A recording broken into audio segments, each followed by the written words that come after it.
Kamu Hastaneleri Başkan Yardımcımız. Yine Halk Sağlığı uzmanımız Ahmet Bey, Kamu Hastanelerinde Başkan Yardımcımız.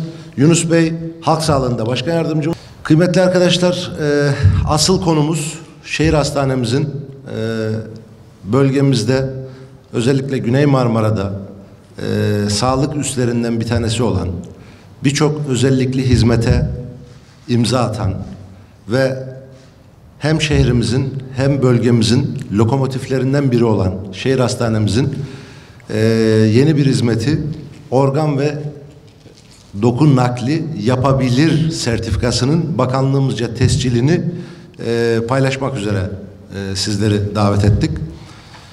Uzun bir süredir çalışmalarımızın içerisinde olan, altyapısını oluşturduğumuz ki birazdan daha ayrıntılarını da paylaşacağız. Yoğun bir emeğin karşılığı olan bir hizmet arkadaşlar. Tabii bunun bizim için farklı bir önemi de vardı.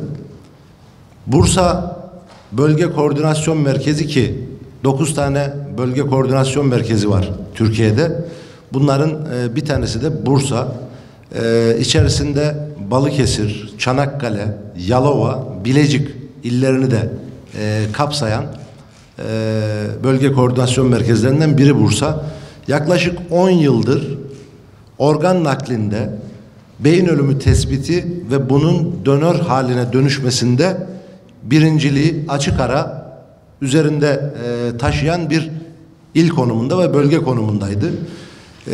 Bunu da son yapılan değerlendirmelerde Türkiye'de yine birinci olduk ve bunun da özelinde şehir hastanemiz de Türkiye'de beyin ölümü tespiti ve bunun donör haline dönüşmesinde de Türkiye birincisi oldu. Ama henüz bizim şehir hastanemizde organ nakli faaliyetimiz yoktu. Burada tespit ettiğimiz beyin ölümü vakalarını Türkiye'de ihtiyacı olan, organ bekleyen illere ve merkezlere sunuyorduk. Bakanlığımızın belirlediği kriterler ölçüsünde önceliği olan ve uyum sağlanan vakalara da buradan nakilleri sağlanıyordu. Ama artık bunu birinci olan, Türkiye birincisi olan hastanemizde de hastalarımıza naklederek yeni bir süreci başlatmış oluyoruz. Bu ayın 9'unda bakanlıktan sertifikamız onaylandı. Bunun yaklaşık 31 bin civarındaki kısmı doldu. Ama maalesef bu MHRS'den randevu alanların da 4 bin kadarı randevusuna riayet etmedi. Yani bir başka deyişle 4 bin muayene olacak yeni hastanın hakkına girdi. Sayın Bakanımız son bir haftadır özellikle söylemlerinde ve sosyal medya paylaşımlarında da bu konuya dikkat çekiyor. Ben de sizler aracılığıyla, basın aracılığıyla bu konuya dikkat çekmek istiyorum. Bir randevuyu eğer gitmeyecekseniz iptaliniz 15 saniyenizi alır. Lütfen 15 saniyelik vakit harcamak için bir hastanın hekimle buluşmasına mani olmayalım.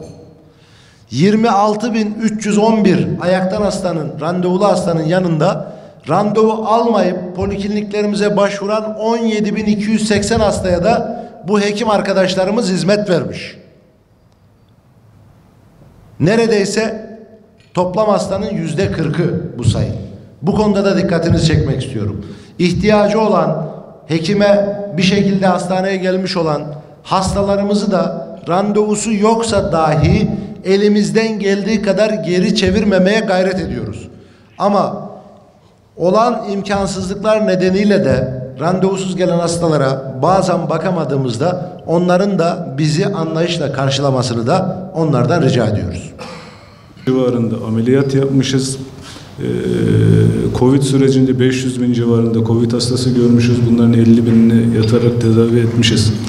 Tabii rutin işlerin dışında şehir hastanelerinin kuruluş amacı nitelikli hizmet vermek ve bu hizmeti en hızlı ve en efektif şekilde vatandaşımıza sunmak. Nitelikli hizmetler konusunda hemen hemen her türlü hizmeti hastanemizde verir noktaya gelmiş bulunmaktayız. Organ naklinde bu nitelikli hizmetlerin açıkçası bir insana bir organ yetmezliğinin neler getirdiğini tahmin etmek açıkçası yaşamadan zor.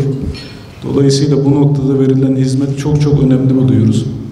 Tabii 3,5 yıllık süre açıkçası yeni kurulan bir hastane için çok kısa süre organ nakli yapabilecek seviyeye gelmesi. Bu anlamda ben arkadaşlarıma gerçekten çok teşekkür ediyorum. Bugün bu toplantıyı yapıyoruz ama bu toplantının öncesinde onlarca toplantı yapıldı. Bu arkadaşlar bu işe gönüllülük esasıyla girdiler. Bu rutin işlerimizin yanında bir hekim olarak diğer ekibimizle alakalı da konuşabiliriz. Geceyi gündüze katarak verilmesi gereken bir hizmet. Dolayısıyla idari olarak görevlendirmelerle yürüyecek bir sistem değil. Bu arkadaşlarımızın tamamı bu işe gönüllü oldular. Aslında herkes kendini de tanıtabilir. Özlem Hanım başhekim yardımcımız. Buyurun arkadaşlar. Doktor Özlem Yıldız başhekim yardımcısıyım. Doktor Osman Serhat Güner, genel cerrah uzmanı ve karaciğer nakil de sorumlu olacak. Doktor Özlem Avcı, başhekim yardımcısıyım. Doktor Engin Ertek, başhekim